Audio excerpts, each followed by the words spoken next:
Hello, WCW, and welcome to the final Season 7 recap.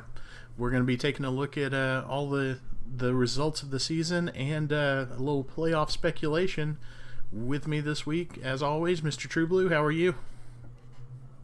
I am absolutely fantastical. I did not have to play in a 3-hour and 15-minute playoff game because 4-minute turns are ridiculous. Holy crap. Yep, that can be pretty rough. I don't know how you stay focused for 3.5 hours of Blood Bowl, but yeah. And I think like every argument for 4-minute turns just goes out the door for that kind of ridiculousness. I have played a longer tabletop game, but tabletop's a different animal. All right. Anything you want to talk about off the top, or do you want to dive straight into the coverage? Just be on the lookout for a new way that we're going to do sign-ups because I felt like the old way was bad. And that will go live after this recap is over. All right. Very good. That said, let's dive right in. We've got Weiss. We're looking at the leaderboard right here. Kalarick with his XCOM Death Squad comes in, takes a week 1 loss, filling in a slot for us, and takes the whole division down 5-0-2. Yeah. He just gave everybody a week to figure out what they're doing, and he's just like, all right, it's my division, bye. Very, very impressive display there. And right behind him, Callisti Maya, also securing that playoff spot with the 4-2-1 record. Did they have head-to-head over Nillyman, or did it go to further tiebreakers? It was head-to-head over Nillyman. That was the Week 7 game. All right. Well, and we're about I to win the bet. Grazy is the first one in here. Grazy, hey, what's up, man? Love you, Grazy. And consolation prize, though, for Nillyman with the 4-2-1 record as well, secured the wildcard spot. Yeah, he had a very excellent season, and if you're going to slip up, I guess at least you have a wild card slot to give you a chance at postseason glory. There you go. Then after that, we've got Chaos Murder Party, a Velociraptors Chaos team, 1440, developing quite well, just barely missing the playoffs with a 4-1-2 record. Yeah, I was looking at that record, and I am thoroughly impressed with his record, given its early chaos. Yeah, early chaos is very tough. 1400, they're starting to have the tools that they want, but very, very good record. Those early games as chaos are very tough. Then tell us about the rest of the teams here. We got She Bad Witch, coached by Grip, and what a letdown from a hot start to the season. I all went down, I think, what was it, the Mateo game, where it just started a spiral for Grip. Mm-hmm. Yep. The Kickman and Doof. Doof had a very tough season with Kemry. He had lost his throw rod early. He bought an inducement that stole an MVP. He couldn't get any levels until, week 6? Yeah, week 6 we saw the first level up on that team. Kemry is a tough team to get kickstarted. Yeah. Mateo, he played human foosball. He's in a weird state where he has a lot of level ups, but they're not the ones that you need. They're kind of the bloaty ones right now, where you have a lot of Lodge blitzers, no guard, no mighty blow, but it's on its way to being a good human team. Mm-hmm. And then Alphabet Zors, he just has a head start on Windy City Stunties, man. Yeah, absolutely. He pre-built the team for the Stunties. We can just transfer him right over, and he's good to go. We got Listy and Yup in here as well. Welcome, guys. Welcome. You guys are in time to hear us start talking about the games for the last week. So let's do just that. We'll jump over to the schedule. We had Human Foosball versus the XCOM Death Squad. The XCOM Death Squad take it down 2-1. Yeah, and I want to look at those blocks. And 37-42. That's a huge number of blocks for the Elf Squad. I would not expect them to keep pace with the humans. Exactly, and I think it's part of what I was talking about with the lack of guard, lack of mighty blow. where they just survive longer than they should versus that human team. Yep. But it's a good little 2-1 grind, it looks like. Statistics-wise, he got the ball and scored quickly. Yep. And just played defense. The humans picked up 3 injuries, though, so they did well in the SPP front. Looks like they picked up some good points, 13. maybe some development there. 15 versus 13. Yeah, a solid development game for both sides. Yep. Looks good. Yeah. You want to talk about this next one? Absolutely. Alphabet Soars versus Behold the Kickman. Only 13 armor breaks for the Kimmery team. Let's take a look at those stats, how that broke down. 3 injuries, 1 kill, 5 KOs inflicted. This is basically the kind of game I think you would predict the Kimmery to have. They're going to be throwing all their 3 dice blocks and doing what they can do. I think the tale here is the Alphabet Soars didn't get any removals through the game, at least not through blocks. Yeah, and look at their dodge rate real quick. Let's see, 52%. That is way below what that should be. Because I don't think there was any tackle on the Kimmery side, right? Probably not. We'll confirm that in just a second, but holy crap, that's insanely low. That is real low. With stunties, they should be making it out a lot more often than 52% of the time. Yeah. Holy crap. Maybe we don't want this team Windy City Stunties. That's going to give them a bad name. Alright. Good game for the Kickman there. Alphabet Soars. Yep. Thank you for sticking that one out, man. Yeah, and I love how just Doof, he edges that line of the cyanide screening for vulgarity in names. And he edges it really well. Danforth Cock and Balls and Edmund Cock and Bottom. Who did that now? What team was that on? Doof, Behold the Kickman. We'll take a look at it later. All right. Okay, then. Let's talk about this Chaos Murder Party game. That is not the result I think I would predict there. This was, I think, part of the thing. It was just more and more bad things happened to Grip that it reached a death spiral point after that game with Mateo, and it just kept on going down. Yep. Yeah, that's a rough game. 4 injuries, 1 kill inflicted. We'll have to take a look and see what shape that team is in after that game.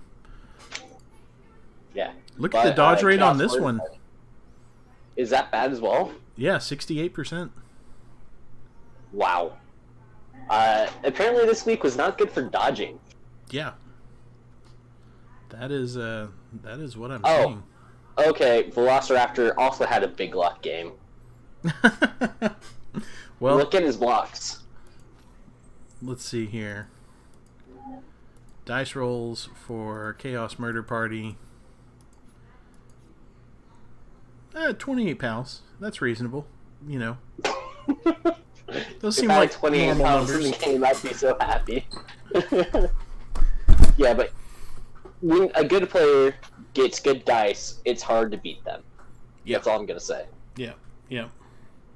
But well, and the MVP was just salt in the wound for Grip. And then Velociraptor also had probably the best MVP that you could ask for. Who picked it? Oh yeah, strength up MVP. He's just 2 points away, and then the loner MVP is rough. Yeah. And then let's take a look at this next one. It was the Skavenoff Lords of Obey versus Celebrats. Callisti Maya needed to win to get in, and he won. He's in. Got it done. And I expected a higher scoring game. Only a 2-1 game here. Yeah, this was a very, apparently, defensive game, which I don't think anybody predicted. The Giant of Boston is apparently Callisti's just best player as a lineman. like he was saying some stats, and he's better than Storm Vermin, and he just rolled agility 4. All right then, that's a good lineman. Yeah, so it's going to be a fun game to check it out. But looking at it, the dice. Okay, you roll more pals than pushes. Good to know. That's Lots of pals in some of these games. Hey, we just roll pals. Wow. Yeah, just roll pals. Yeah, just roll pals. That's all you got to do, guys. Just roll pals. Yeah, just roll pals. But yeah, that was huge. He got into playoffs, and he knocked Neelyman into a very tough position where he has to play the second best Capone team. So we'll see how that goes. But let's take a look at all the teams real quick. All right. Starting off with Behold the Kickman and Doof. We finally have some SPP on this team. We've got some development. What do we got? We got 2 Mighty Blow on Tomb Guardians. No block rolls. That's a bummer. Jeremiah Shaft Slapper.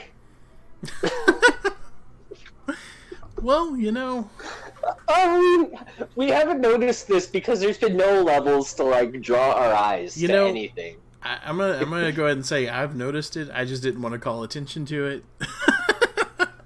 I have not noticed it, but it is so great. Annie Fartle.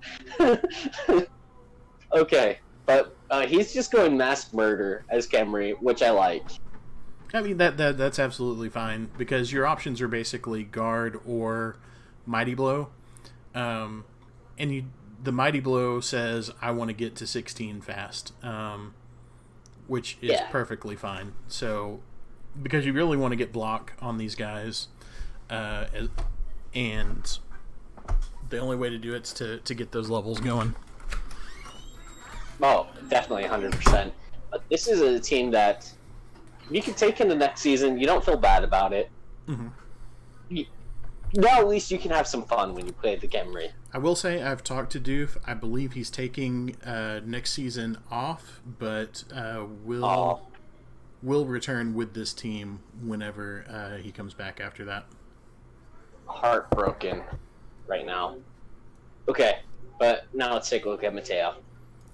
Human Foosball.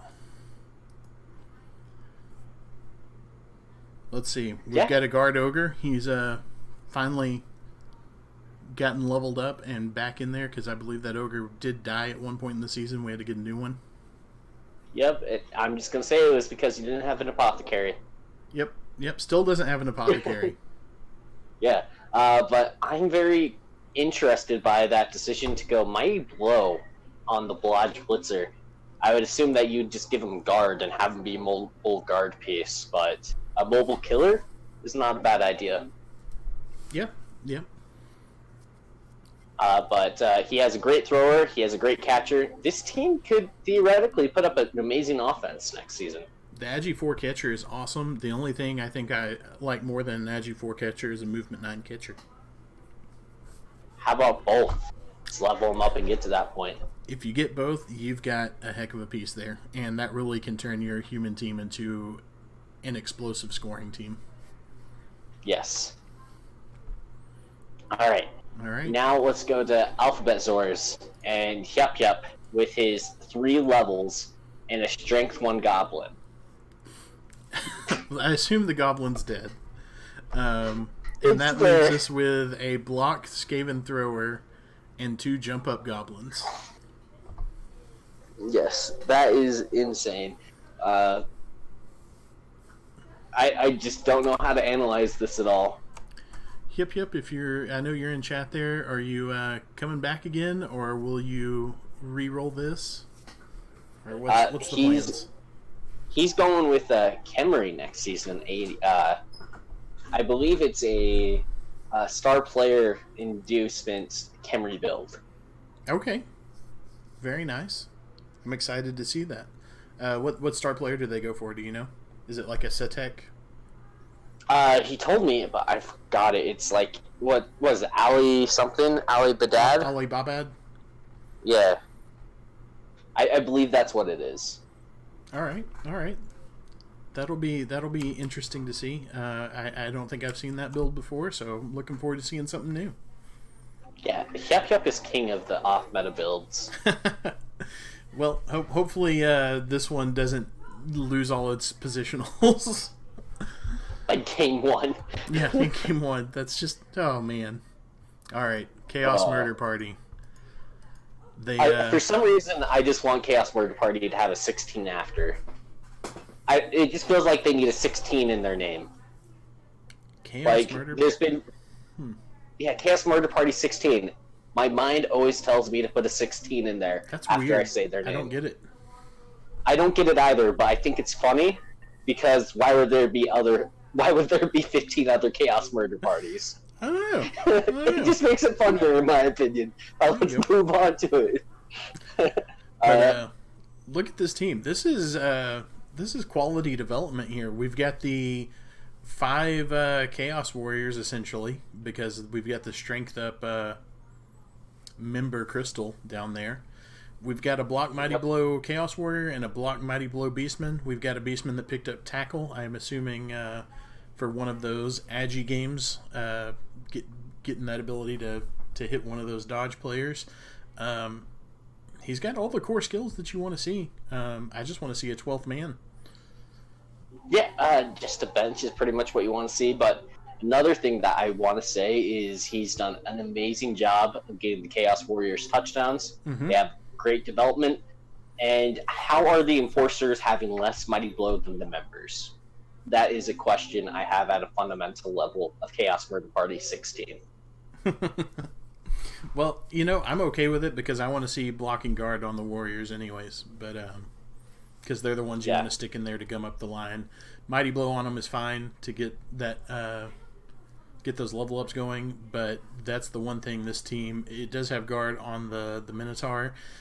Going into next season, going into Dillinger, I assume, this team is going to need a little bit more guard to hang in there with some of the tougher teams. Want to know what I say to that? I say you just get Block, Mighty Blow, Claw, and you do the pitch control style of they have 2 members on the pitch and you have 10.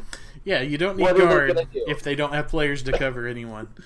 Exactly. But no, that is an excellent looking bit of development for 7 games of Chaos. So 1440, all meaningful, no bloat. That's a good looking team. Yep. And now we have the Lords of Obey. Listy Maya himself. In playoffs? What do you have to say? Yeah, in playoffs. He had to win to get in. He won. He's in. And now he's facing Archangel. What do you think of this team? Well, what do you think of this team against an elf team? I think he's in trouble because the Giant of Boston is MNG, and we just said that's his star player. It's true. But that said, no, we've got a strip ball wrestle gutter runner in King Rabo down here. Who is he going up against first round? Archangel. Pro Elves. Pro Elves. We may have to go into that a little bit more later on when I can look at both teams and see. Yeah, but assuming no sure hands, this team's going to be able to put a threat on the ball at any given time. So we've got a lot of the tools you want here in that matchup. Yeah. I think the only thing that you're worried about is you only have 11 players, but other than that, your team is looking really healthy. And I think that you have a good chance to win and go face Golgothan and then have his killer do killer things. Yeah, the match versus Golgothan will be a scary one because he's got all the tools plus a bunch of other stuff. But you never know. Yes. You will be getting a bunch of inducements in that game. Well, I say a bunch. You'll be getting some. Yes. A wizard in a rat mirror can really turn the tide. Mm-hmm. And now let's turn our heads to Nilly Man and the Cell Rats.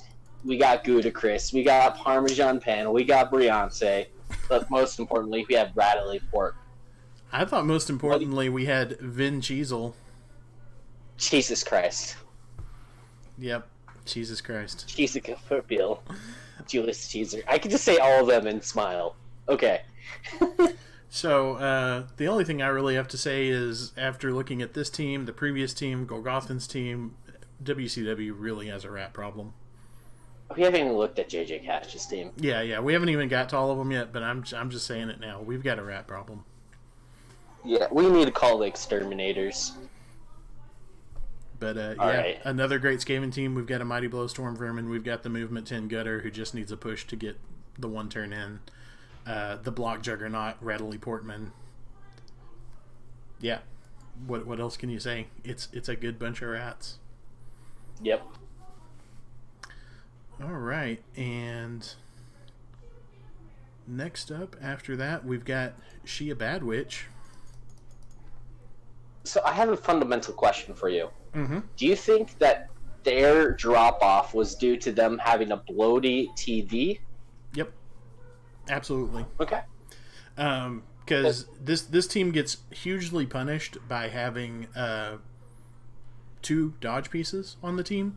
One of the things about playing elves and dark elves in particular, you only start with dodge on your witch elves, and you really want to be able to disengage and play that elf screen defense and that kind of thing. And having no dodge and only 2 rerolls, it gets real hard to play your defensive game at all. Yeah. Yeah. I'm just going to say, I think this team absolutely needs to get into the off-season Swiss if they have the opportunity to do so. Yeah. This is a team that would benefit immensely from just picking up a point on Mortran here, a touchdown on Cord Hill, like just 1 or 2 games to put a couple of dodge on some of these pieces. All of a sudden, this team gets a lot better. They're just missing the core skills they want, and the reason they're missing them is because they have 3 Agi 5 players. Yeah, but as soon as you start getting the support skills for those Agi players, and then you start building up your other players, this is going to be a very dangerous team. Yep. It's one of those, I just got to suffer through the lumps right now, and then I'll be able to succeed. Yep. And once he gets those skills, it's going to just take a huge jump, and he's just like, oh yeah, this team is good. I will say this, and I don't know when this skill was taken. Like, I see the block on Marthar. If I leveled up any lineman, it would be a dodge lineman right now. You just need more dodge because you will be dodging more than you'll be blocking. Yeah. All right. All right. And then, oh my gosh, I hate this so much. Stats. XCOM Death Squad Cleric came in late, as we've been saying all season. Yep. But he has a very functional team that I think will just do just enough damage to teams in playoffs. Yeah. Like the Agi 5 catcher is absolutely Really insane. Yep. I think you build him into a retriever. Yeah, you absolutely can. You can also use him as a quarterback somewhat right now. Just keep him far back and then pass it off to Shadow, who goes upfield with Blodge and runs it in for you. Yeah, it's an absolutely excellent start to an elf team. Not too much on the. He rolled an Agi 5, but unlike She a Bad Witch, who got hindered a little bit by all the Agi 5, we've just got some dodge and blodge sprinkled around over here. Yeah, and I want to talk about the kickoff return on the quarterback. I think that might be the best option early. It just jumpstarts your offense. Yep. Makes it that way you get to dictate the game at a more efficient level.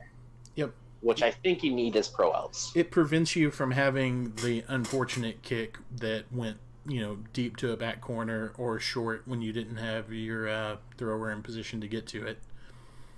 Yeah. So, yeah. I really like that pick. All right, well, that was Weiss. And now let's take a look at Nelson. All right. Jumping over to Nelson, hitting the leaderboard here. We have the man, the myth, the legend, Mustard Lust Iron Master, taking down first place on Breakers, I believe, with that Vampire Squad, the Big D Vamps. Yeah. Well, when you win 3-0 versus Archangel, you deserve to have first place. Yep, absolutely. It's not often that you get to do that to an Elven Union team. Yeah. And then next up we got Archangel playing versus Callisti Maya. That's going to be an interesting matchup. A Children of the Void Pro Elf team. We're starting to get a few Pro Elf teams. I think the Elf and Agility meta is still strong in Windy City. as much as I try to change it by killing them. Yeah, we're very much a Agi oriented team, or league. So the top players are all, where you see a lot of rats, a lot of Elven Union. You always see some Wood Elves in there. Just lots of agility. All right, next up we have JJ Cash and Ratty Day. That is the surprise team that didn't make it because it was coached by a good coach, had amazing level ups. I'm just too many passes. He pulled too many Andy Davos. Yeah, that can sometimes catch up with you a bit, but a 4-2-1 record on the season is an excellent record, just barely missing the wild card slot. Yeah, I think if they draw one of those losses, they get the wild card, or at least it would have been close for it. I moved and busted a war dancer last game. Not last game, a couple games ago. All of your facts that you're trying to put in chat are false. All right, moving on. All right. Norse, Y-Fronts United, Just Ladon's Norse team, taking a 3-2-2 record. That's a very respectable record for the season. Only 1070 in team value. I'm wondering if we've got something missing over there. I know he's been doing some rebuilding, but... Of course something's missing. He had like 8 players, 6 players, something extremely small just a couple games ago. Yeah. So, tough on the team value there, but we'll take a look at that team and see how he's doing. Then we have Randall Clark, Matt E. with the Wrongbeards. 1260 Dwarves, 313. Yeah, he plays the dwarf game really differently than most coaches. I think he would really thrive on a different style of team because I played him in the Cripple Ladder on Rebel, and he had that same style that he has with the dwarfs. I think he's just a team away from realizing his true potential as a coach.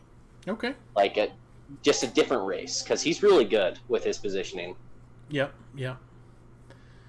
Very good. I'm really excited for the divisional makeup next season to get a chance to play with some of these coaches because there's a lot of these guys that I haven't got to experience head-to-head, and you really get a deeper understanding when you actually get in the game with them. Yeah. All right. Taking 6th place, the Blue Bloods, Puke with 1230 Bretonians. I think they had a shot in a lot of those games. I don't think their record gives them what the team didn't show what the team could do there. I think we had some unfortunate dice in a couple of places, and tough season for Puke there, but he hung in there, did what he could. Yeah, he did what he could. I think it's a team where you might not like Brett's, but if you want to try him out again, you keep the team because it has been developed extremely well. Yep. It is a good-looking Brett team. And then next up, we have Saho with Uskovik's Red Boys. 115 for Kislev. Yeah, I don't think my record with Kislev is much better than that. Kislev's just hard to start out with. Yep.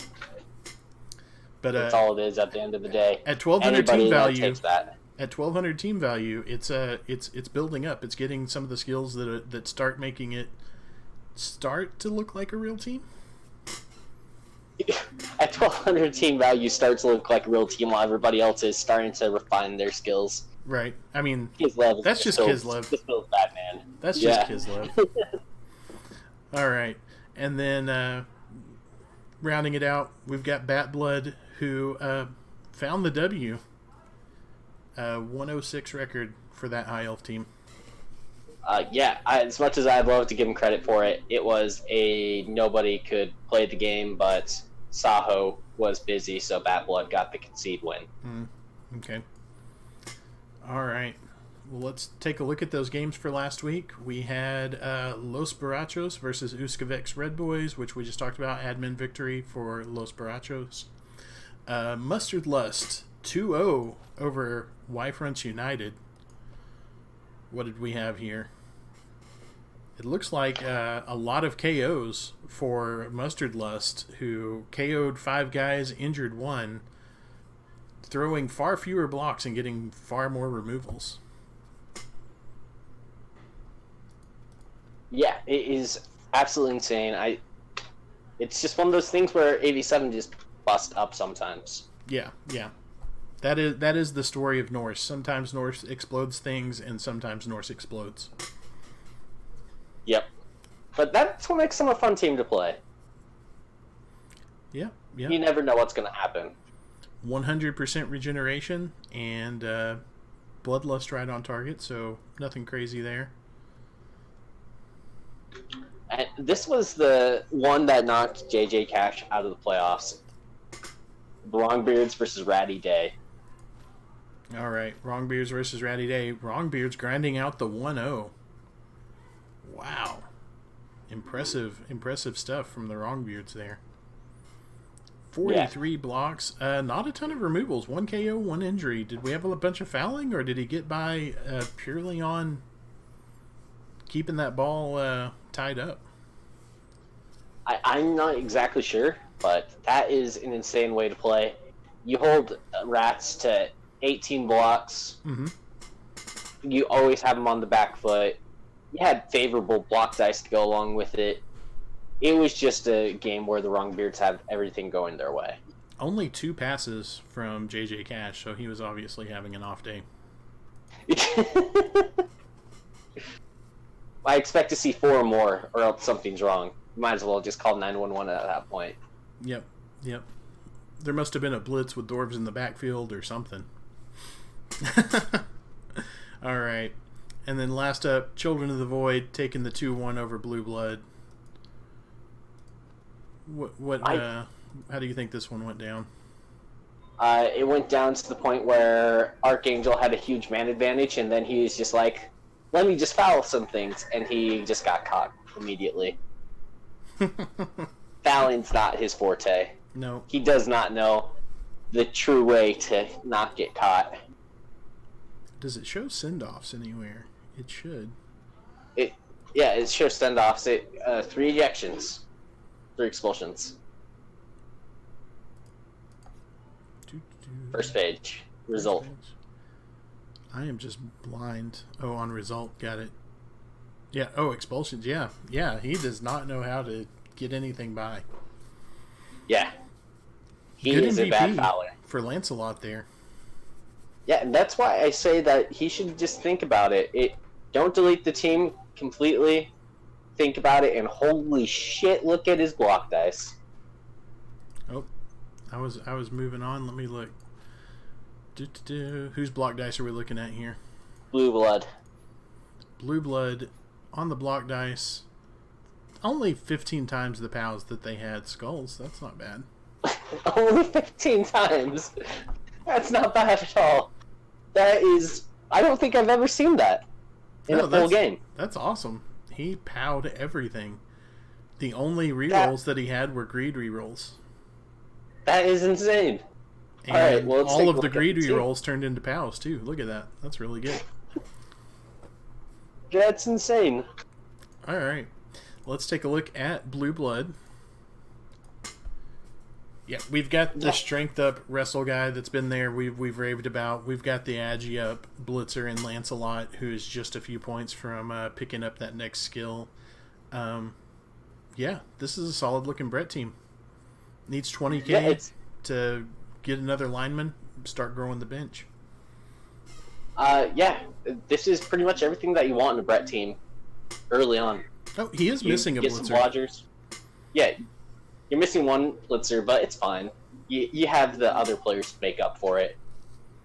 Yeah, I'm just thinking spending-wise, like you probably save up for the 4th blitzer before you go to a bench of 12. Yeah, I don't know. I like having that extra player on the line, just so that way there's less chances for them to get your positionals. Sure. All right, well, that is an excellent looking Brett team. I like I think we mentioned on some of the other teams, we've got a bunch of guys who are 5 of 6 who just need, a point to pick up, like Wrestle on Mordred here. Wrestle Finn's so annoying. Yeah. Good stuff. And now let's take a look at Children of the Void. They are moving on up in the world. Guess how many players they have? They have 8. That is solid numbers right there for elves. I'm pretty sure that's like 33% more than a couple weeks ago. This is insane. Yep.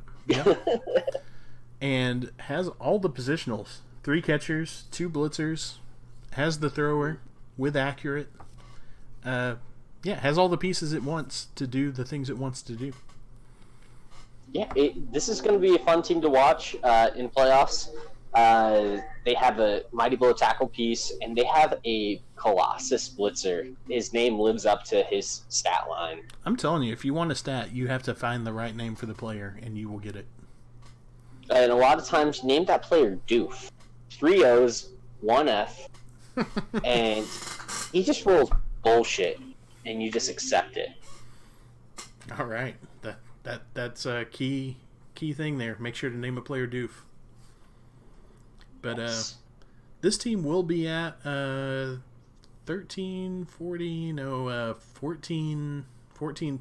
for playoffs. Just making a mental note of that for the Archangel versus Callisti game. All right. Next up, we have Ratty Day and JJ Cash. This is a team. This is a great team. Like, got the Mighty Blow pylon. Like, this team has just the next level of development from all of the other Skaven teams that we looked at. Yeah, he just threw too many passes and not enough touchdowns. That's all what it was. Well, all those passes enabled a The couple of insane extra development. skills here. The insane development. This is amazing development. This team is ready to go. He just needs to hit a double on one of his Storm Vermin. You probably cycle one if it doesn't hit a double. Maybe. I don't know. Those things are so tough to level up once you get to higher TV. Yeah, I still think you cycle one. I think All maybe right. you keep the guy with tackle and cycle the other one. Maybe. Because you Who really knows? want that claw piece. That is just key. Yes. All right. Next up, we got the Fast Boy Squad, Mustard Lust. Tell us about these vamps. These are the fastest of fast boys. They have a Thrall that is their quarterback. And we got a Blodge vamp. We have a vamp with dodge and movement up. Tackle Mighty Blow is a sneaky one that I really like Yep. in terms of levels. Yeah, that's really that's his killer in progress. He's just going the block last route, which I'm a fan of. Saurus never take block first. Yeah, but it's just one of those things where a lot of times the people that you're going to try to knock down and kill, they have block. Mm-hmm. A lot of times they also have dodge. Yep. How about we just make it so that way we up our odds a little bit in knocking them down? Yep. Absolutely. And those pieces are also often armor 7, so having that Mighty Blow on there, like, if you do knock one down, you have a good chance of popping it off the field, or at least putting it on its back for an extra turn. Yeah. One thing I would like to talk about, just real quick, is how good Movement 7 is versus Movement 6. There's 2 things that I talked about with Iron Master offline, is just some stats to throw out there for people who may not have thought of it before or heard it said out loud. Is just the difference between Movement 6 and Movement 7 is from the center of the pitch, Movement 7 can hit every side without a go for it, Movement 6 can't. And Movement 7 is also, it's 13 squares from the halfway line to the end zone. So Movement 7 gets there in 2 turns with no go for it. Movement 6 doesn't. So that one movement point, even though it's just 1 point of movement, really takes those players to another level. Yeah. That is absolutely insane. And that's what you need with vampires. They just had a basic stat line besides the strength, besides the agility. Once you get some movement ups, they start becoming insane. Yep. The only thing that is a little bit scary with vamps with that extra movement is just your thralls can't keep up with their fast boys.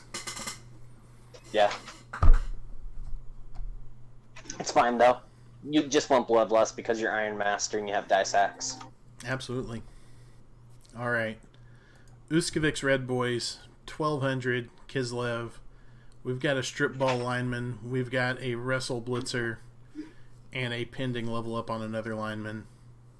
Yeah, this team has been the same. He has been extremely busy. He hasn't Yep. gotten any level ups. Yep. Had to cycle some players early. It's been tough. So, not It's too much to say Kislev. there. It's Kislev. Just Ladons, why Fronts United? You're the Norse expert. Tell me what these Norse need to do. Uh, I am nowhere near the Norse expert, but they need to get levels that kill things. So more Mighty Blow, more piling on, and hopefully another Berserker very, very soon. Yep. Those are truly the pieces that carry this game. Let me ask: is it a problem whenever you have a team that you're trying to build back up, and you have someone like Bark, however you pronounce that guy's name there, number 4, Bark the Berserker, who's already got Mighty Blow, already got Tackle? Does he steal your SPP a little too much because he's your guy doing all the work? He steals it a little bit, but he doesn't steal it enough.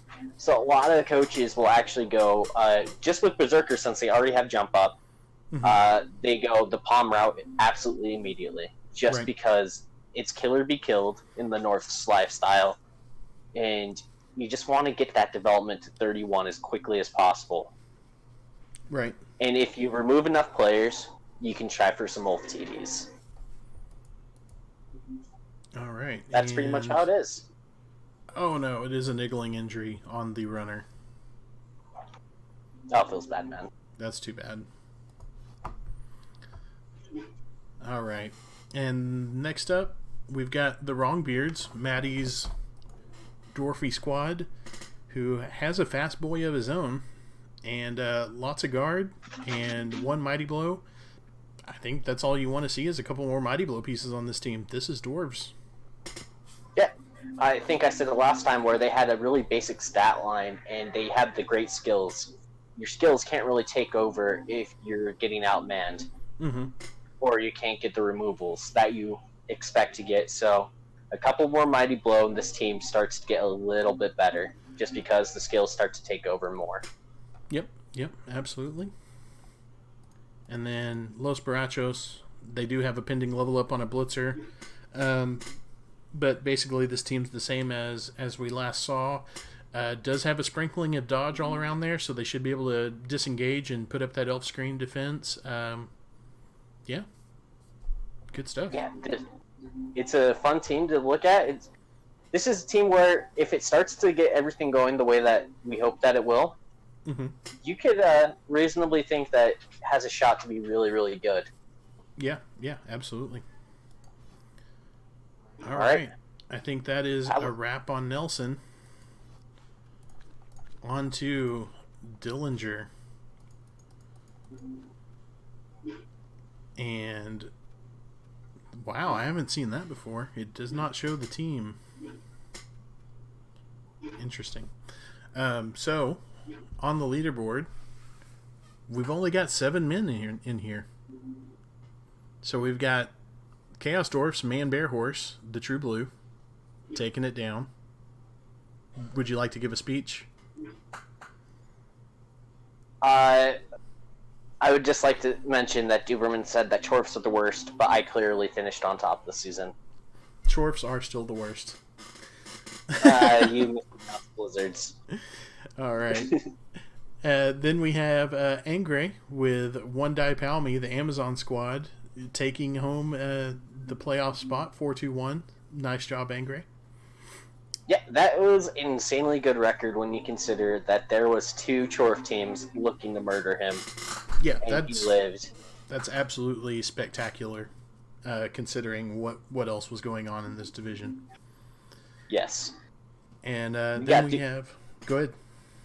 We got Duberman, 403 record. Very, very good. There's a couple of games where he felt like he should have won, he didn't. But at the end of the day, he's still in playoffs. He still has a chance. Yep, for sure. And then we have Goblin Marine denizens barely missing out with the 3-2-2 record on his Underworld Denizens. Yeah, so there's a lot of intrigue between Angre and RK Blaze in the last game, where if he lost, then it'd be a 3-way tie, and all of a sudden, Grazy and Goblin Marine both had chances at playoffs, but they just... Angre did his job, he got in. Yep, very good, very good. And then right there with him, Gracie with the Gold Blood Knights also having that 3-2-2 record.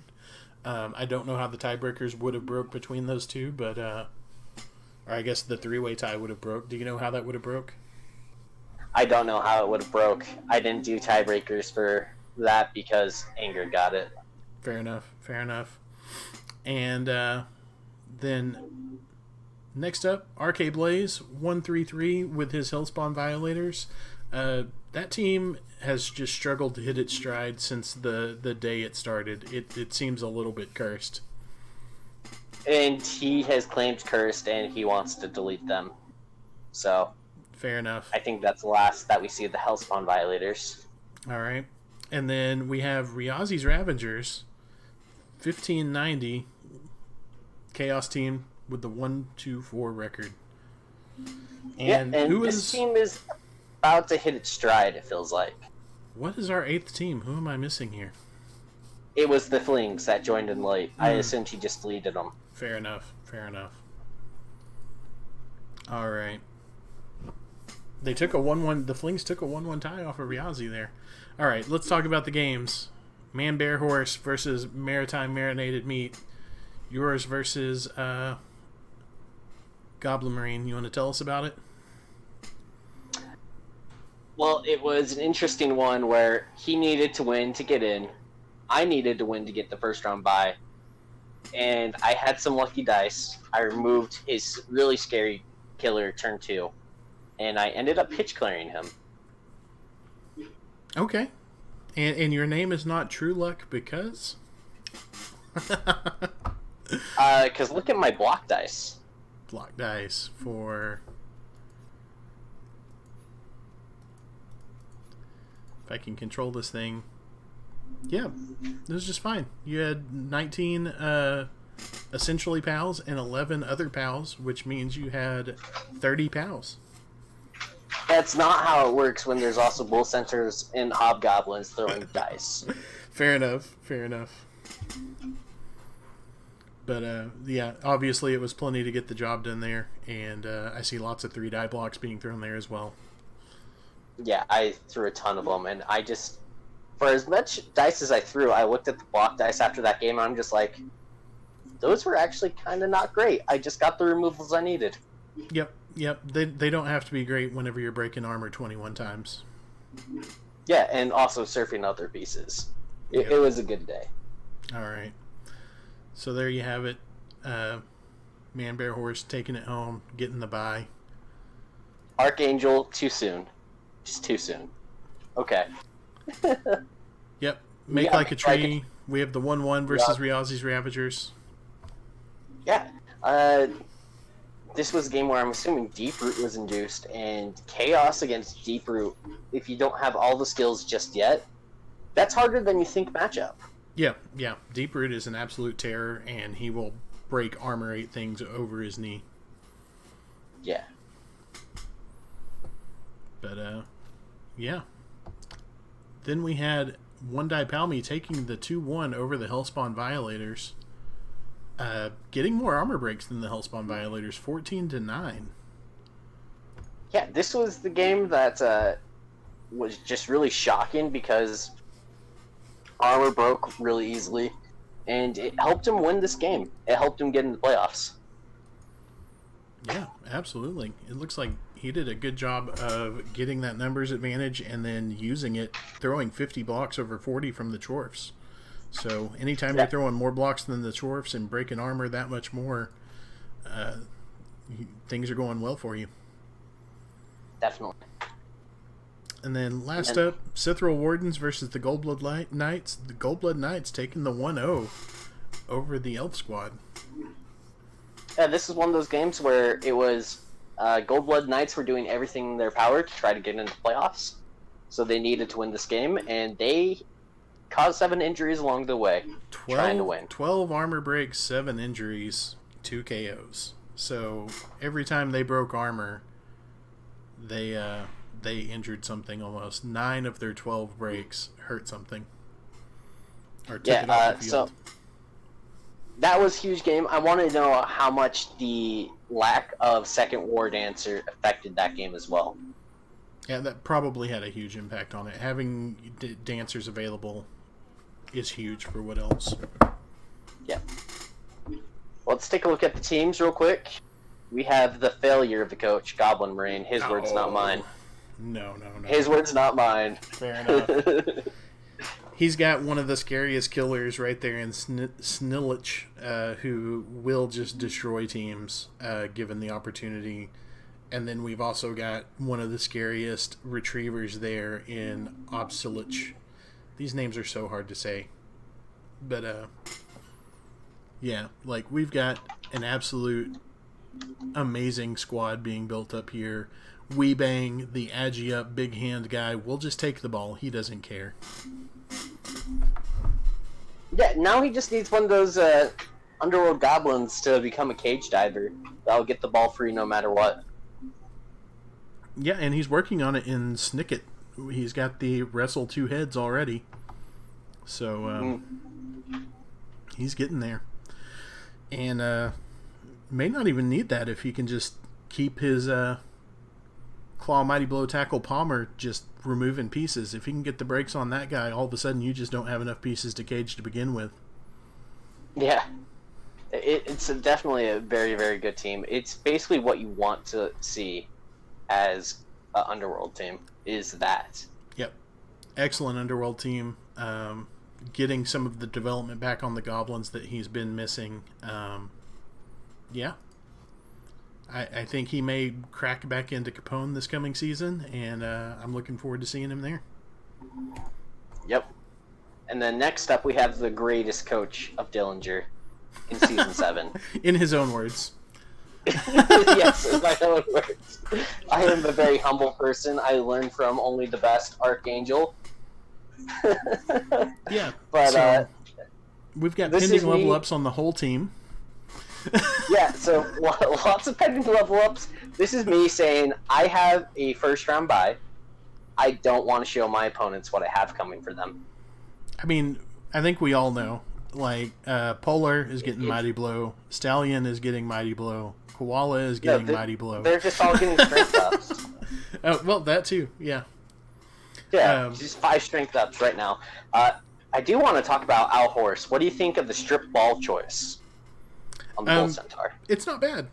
You are relying on your Chorfs to get in there and hold the cage up and halt the progression, but then once you expose a line to get in there and even possibly break tackle onto the ball, if you can get it down to just 2 tackle zones, you're basically a 50-50 with a reroll.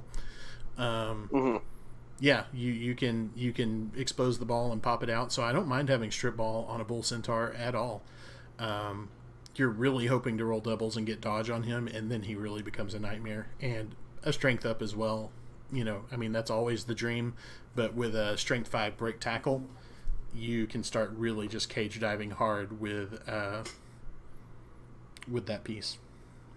Yeah, I thought it was an interesting piece, and one of those things where you force a scrum, and I've been seeing lots of games where they just potato out afterwards, and it's just like, I still need to knock them down. Mm-hmm. So that's why I thought of the strip ball choice. So I wanted to see what you thought of it. Yeah, it's not bad at all. I think, you know, your Bull Centaurs are typically your blitzers anyways, especially the one with break tackle. So anything that helps pop the ball, that's what you want on him. Yep. All right. Now moving on, we got Riazi. We got the Chaos. This is a team that is taking a couple of interesting routes, but they are starting to really find their footing as a Chaos team. Yep. I do want to have a heart-to-heart with all of the Chaos coaches in WCW. I really have to say to you guys, please, fire your Minotaurs. No.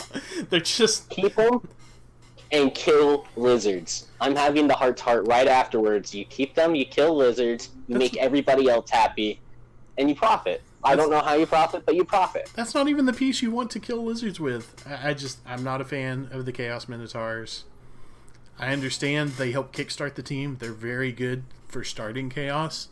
I think once you start getting into the 1,600 team value range, you want to look for an opportunity to hire a couple of Beastmen and let that Minotaur out to pasture. Yeah, it's fine. It's fun. Blood Bowl's a game. It's about having fun.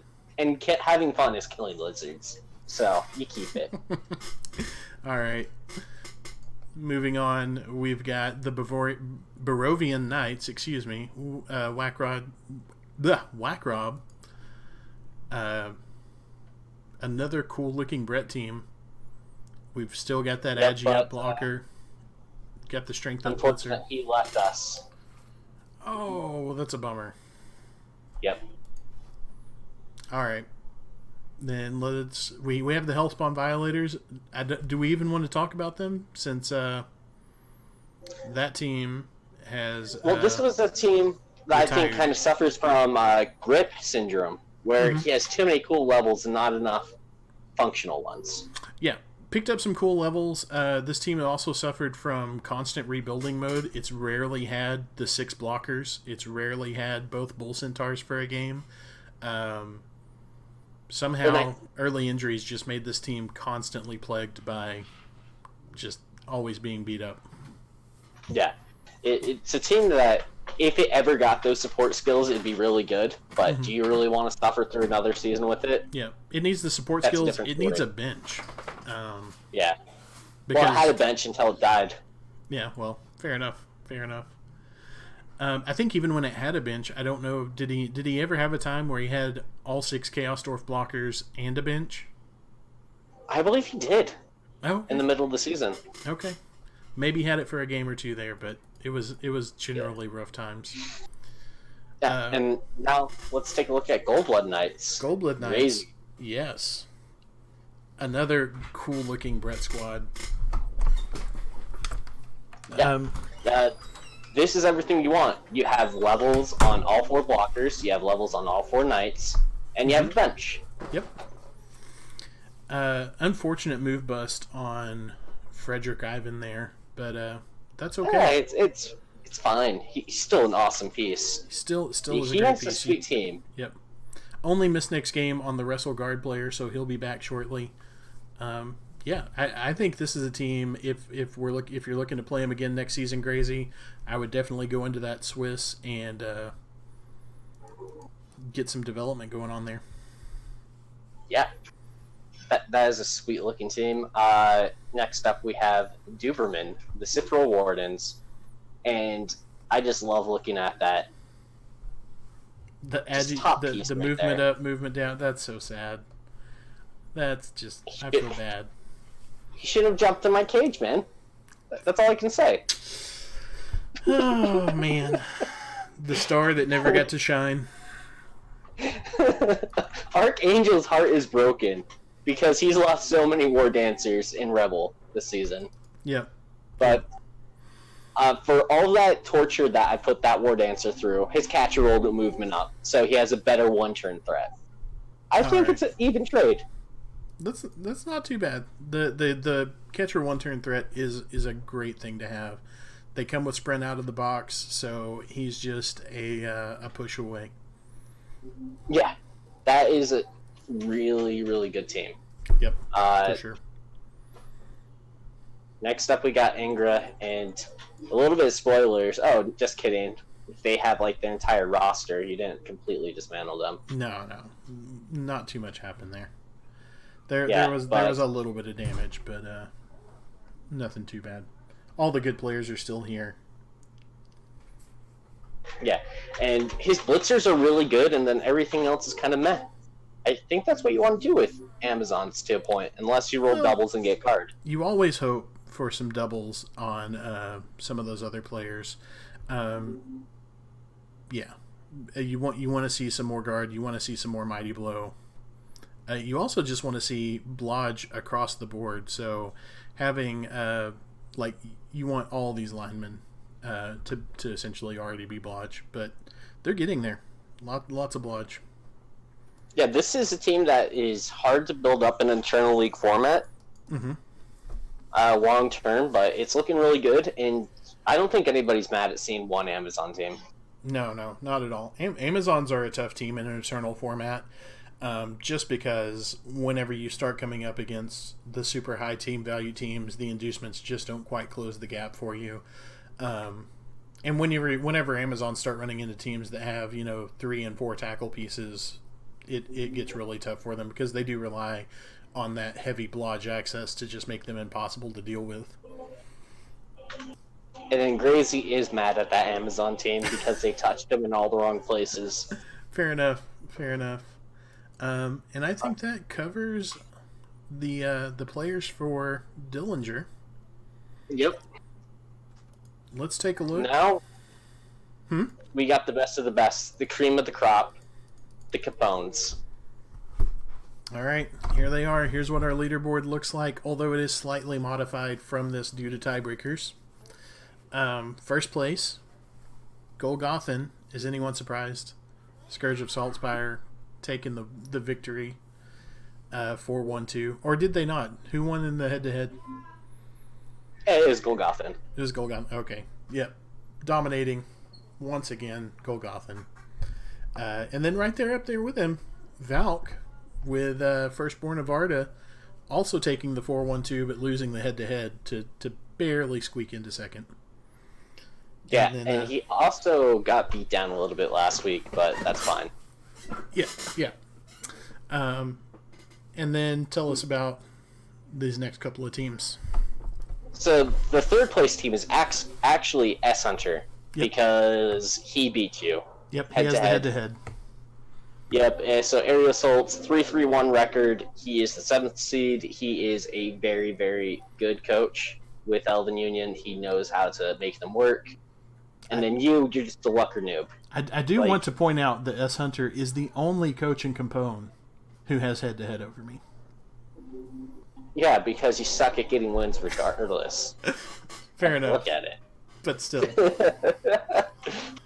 But yeah, and then your team is absolutely bloaty as hell, apparently, because you had a lot of TV advantage and you couldn't quite close out a lot of these games like you thought you could. Yeah. There was a lot of things that happened in some of those games.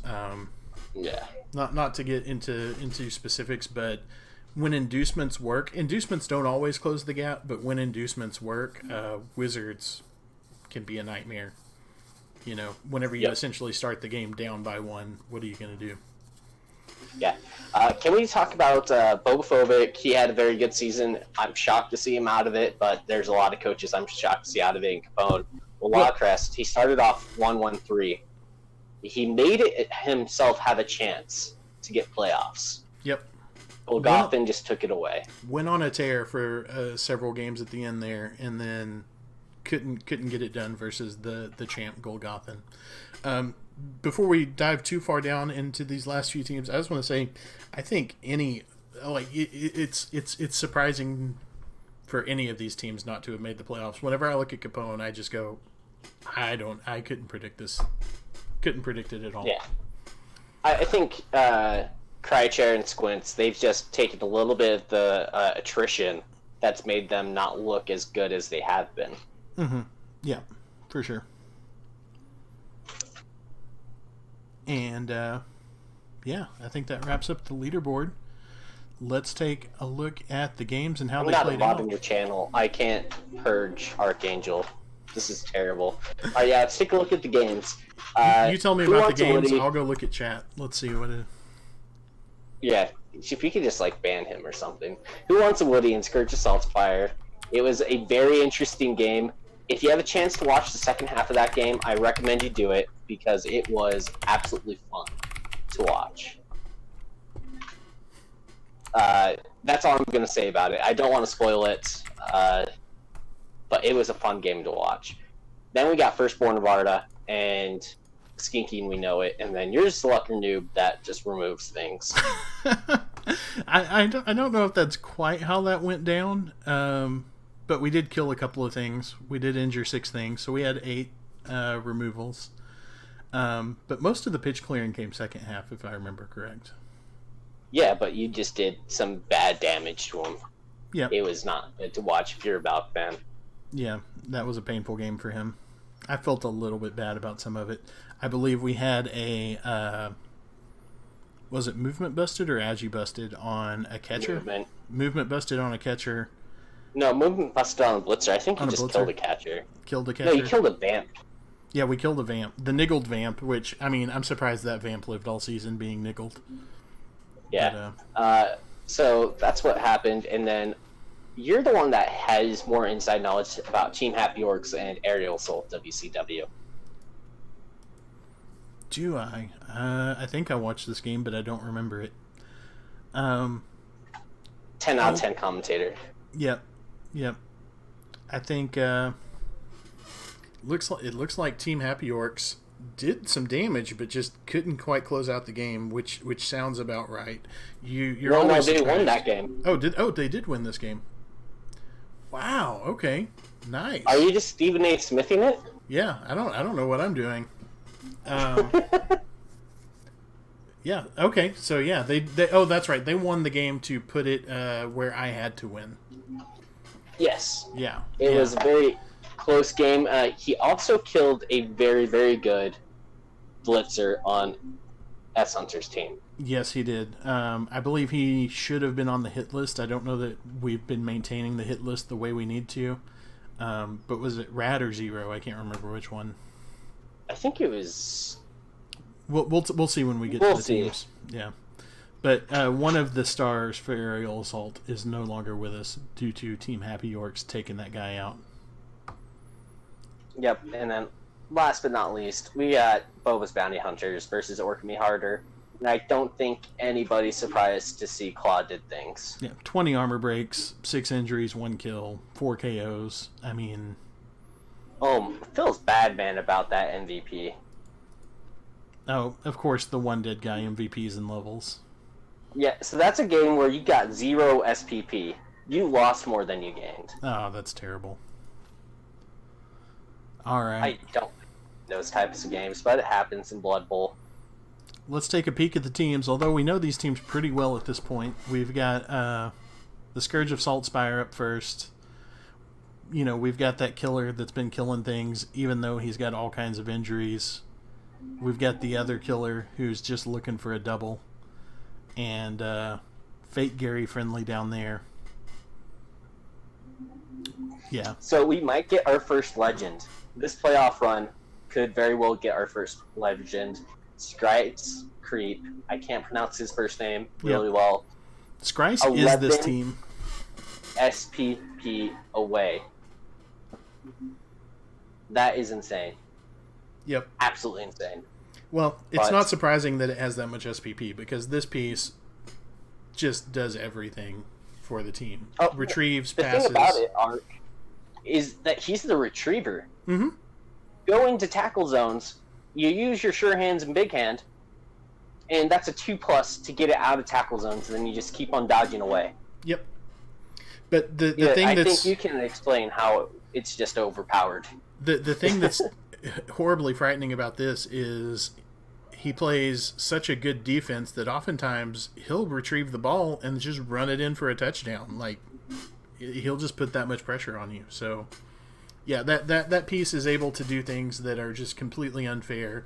It dodges through all kinds of tackle zones, grabs the ball, gets away. It's unstoppable. It's a monster. I don't want to see that thing make legend, but as much as I do want to see it make legend, it's just going to get another great skill when it hits legend. It'll probably roll, who knows what, something absurd. Yeah, it's going to be crazy. I expect it to reach legend this playoff run unless he reaches a surprising ending early. But that is Golgothan, Scourge, Saltspire. Let's take a look at your bloaty as hell team. You should probably fire all of them. We're getting pretty close to that point. But here is the bloat squad.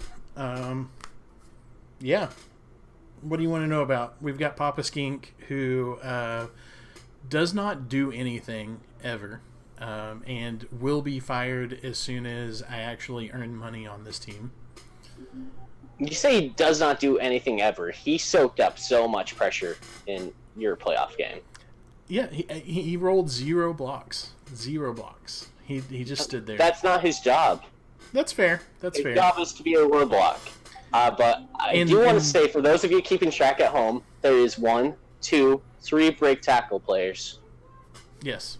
Important to keep count of that. 3 break tackle. Kind of big for a skink. Punchy Skink, and Papa Skink is also break tackle. Papa Skink can, with his 6 strength, dive cages ridiculously. Yeah. That is a very good team. It's a team that I just want to see die.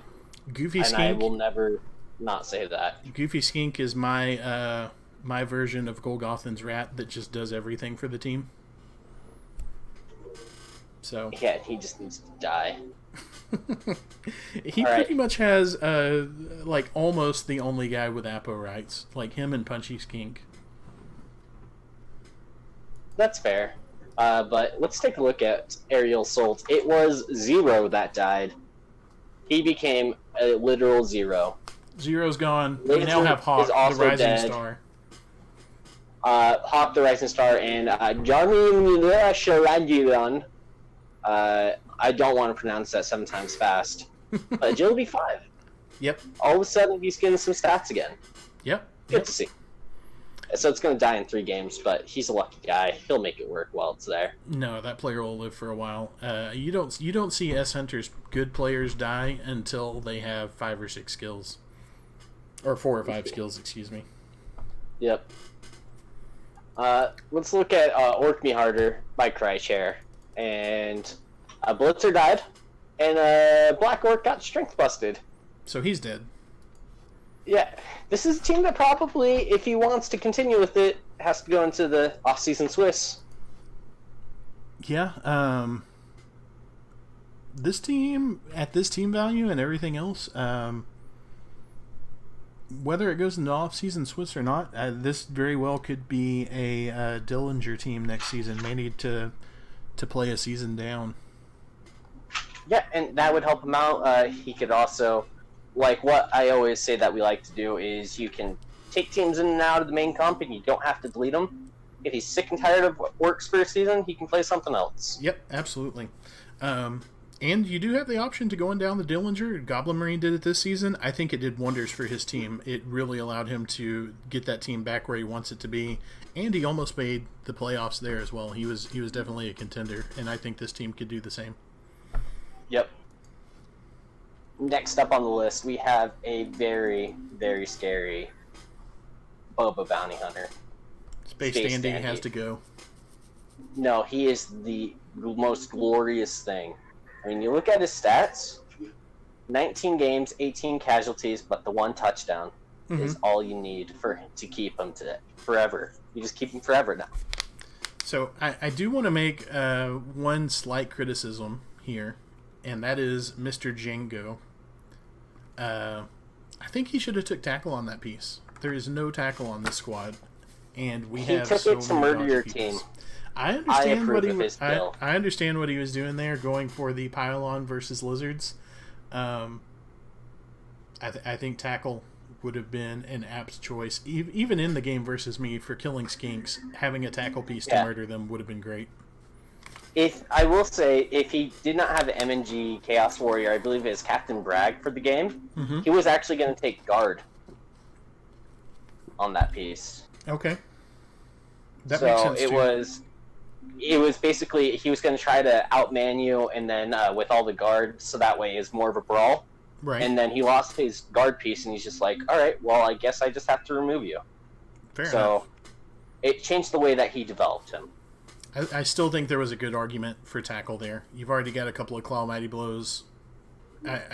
Palm is fine, but I think I would have liked to seen a tackle piece. Yeah. I'm just waiting for either the strength up or the block for Space Dandy at 76. But let's move on. When they get to that point and they don't have block, you send them out to pasture. No, you keep him forever because he scored a touchdown in the most glorious way. All right, who wants a Woody? Yep.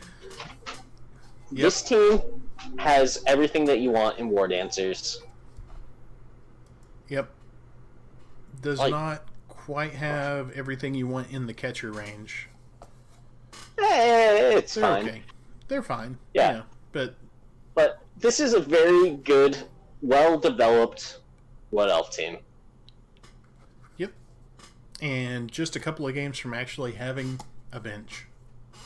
Yeah. He just tied a lot this season, which I think speaks to the skill jump in Capone. But let's take a look at Team Happy Orcs now. The happiest of Happy Orcs, except now that they missed the playoffs and they're probably going to murder teams in the off-season Swiss because that's what they do. Yep. Ruck killing things. He will jump up at the perfect time. Yeah, this is some killer orcs. If you want to get in there and fight, this is how you build them. Yeah, it's one of those things about the Black Orcs taking guard first. I think it slows down their development, but it makes them better early. Mm-hmm. So it's one of those things that you have to juggle, but he's made it work. He has a nice Black Orc. All it needs to stand firm, and he's done. And the other ones are doing well. He has 3 really good blitzers, 1 meh one, because it's a rookie, but it's fine. Does he buy a troll because he had one? And I don't know if he's going to get one again. The mass tackle, I think, is just a concession to all of the fast, dodgy teams that are in Capone. Yeah. Yep. You really need that. Yep. And then last, but certainly not least, because he finished second, he was the runner-up last season. He's just perennially, I can't speak, the second-place guy. Yep. So this is Firstborn of Arda, Valk G's team, Light of Vamp, thanks to his game versus me. Yeah, so he has officially had to rescind the High Vamp name. He's back to High Elves. Yep. He had 3 at one point. Is that true? 2. 2? I thought there were 3. But it is more than he should have had. And now he finally has a block on one of them. This guy right here, though, with the wrestle, agi up, and leap, that guy's a nightmare. Yeah. This is just a really, really good team. He's a good coach, good team. This has potential to make some noise. He's playing against Nilly Man. Speaking of Nilly Man in playoffs, let's do a quick preview. All right, let me see if I can. I'm going to try and pull up the playoffs. Go ahead and start telling us about the playoffs. I'll see if I can get the brackets up on stream. Perfect. So, playoff-wise, there's going to be the 4 division winners that have 5 weeks. There's Golgothan. We saw his team. It has the Killers. It has the Gutter Runners. 11 SPP away from Legend. There's my team that has the 5 level ups that he's hiding for forever. And a Chorf team that's very boring. So we can actually just pull up the schedule. I forgot. So we've got, you want to take a look at this just in game here? We've got Children of the Void versus Lords of Obey. Yep. Who do you think's going to win? We already looked at all the teams, so let's kind of go over it quickly. Yep. Let's see. I was trying to look at Lords of Obey, Children of the Void. We said Children of the Void was at like 14-10, and the Lords of Obey are at 12-10. Do they have any loners? Are they on 11? They're on 11. So they are going to get like a wizard, but they are missing their best player. That's going to be that's a really tough game to call. I think I want to give it to the Rats. What do you think? I am just going to have to back up Arc. I think it's it's going to be a tough game. Both these teams are well built. Both these coaches have a lot of experience. It's going to be a fun game. I think that's one that we're all looking forward to. And if I'm not mistaken, it's going to be played Wednesday at 9 EST. Awesome. All right. Next game in the list here, Firstborn of Arda versus the Celebrats.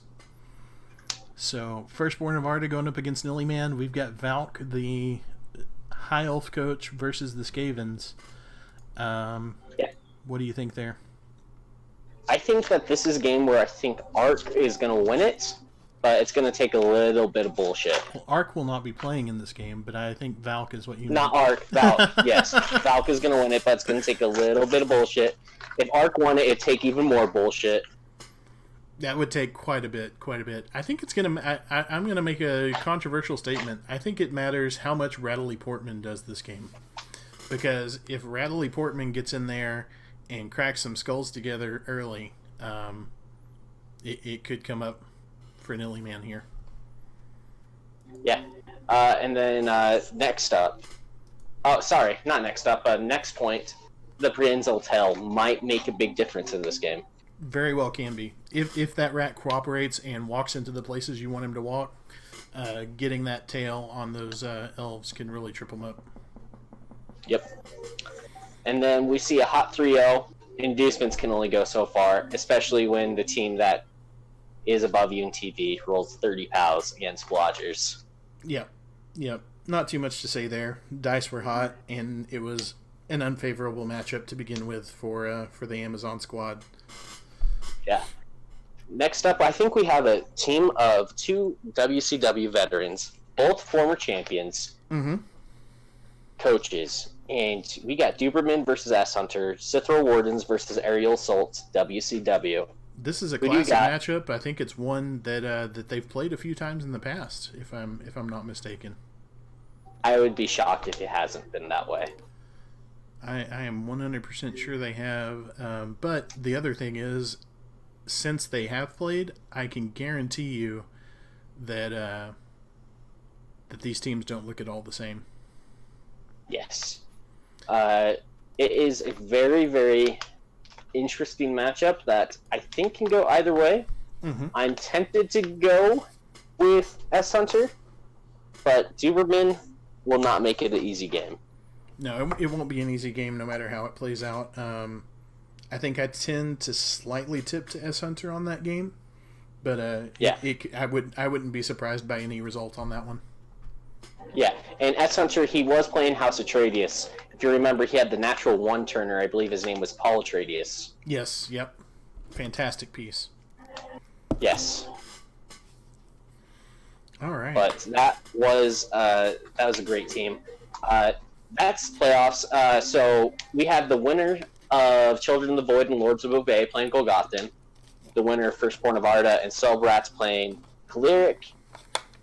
We have you playing against Iron Master, and we have the winner of S Hunter and Duberman playing myself.